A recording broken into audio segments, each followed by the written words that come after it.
Praise be Jesus Christ. I was talking to one of our high school students the other day, and a student was talking to me about how she was so taken back by the miraculous, the supernatural phenomena present in the lives of the saints, and different Marian apparitions, the ones that have been deemed legitimate and credible, worthy of belief by the church. And, I couldn't help but think of, back when I was a high school student, one of the saints I was so taken back by was St. Padre Pio. And St. Padre Pio has become one of the most popular saints in the life of the church in our own day and age, a pretty recent saint. So he was someone who died in the 1960s. So, we have pictures of him. We even have videos of him.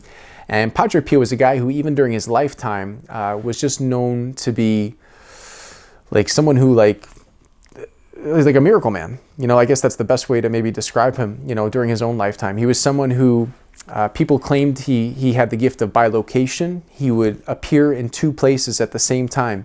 Padre Pio would know things that, no human knowledge would have been able to give him, like how this person on the other side of the planet was doing. He would even supposedly tell people who, were away at war, like this person will come back, don't worry, this person has passed away or whatever. Like he would know these kind of things. Padre Pio also was attributed to having the gift of reading souls in the confessional. So people would come to him in confession and he would actually be able to know their sins, even if they didn't confess them. So I know when I was in high school, I had a high school teacher, an awesome religion teacher, whose friend went to Padre Pio for confession way back in the day. And this man made his confession to Padre Pio.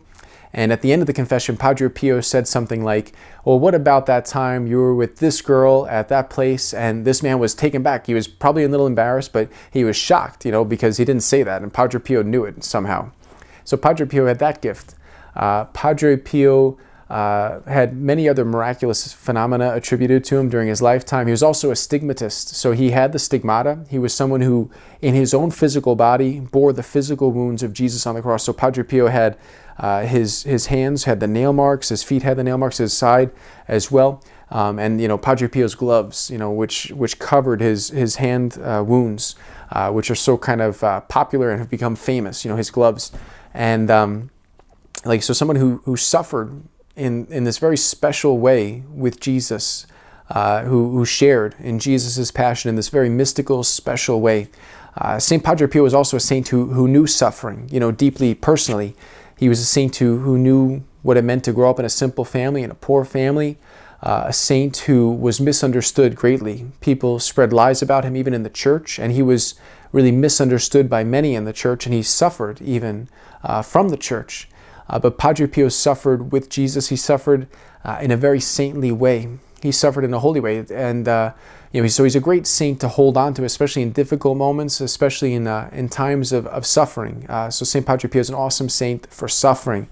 And I remember as well as a high school student, I knew a man from my home parish, Mr. Anthony Fuina, who was actually someone who had an apparition of Padre Pio and was healed of Padre Pio's through Padre Pio's intercession. His case actually went all the way up to the Vatican during Padre Pio's canonization process. It was one of the cases taken into account during that process. So probably another video for another time.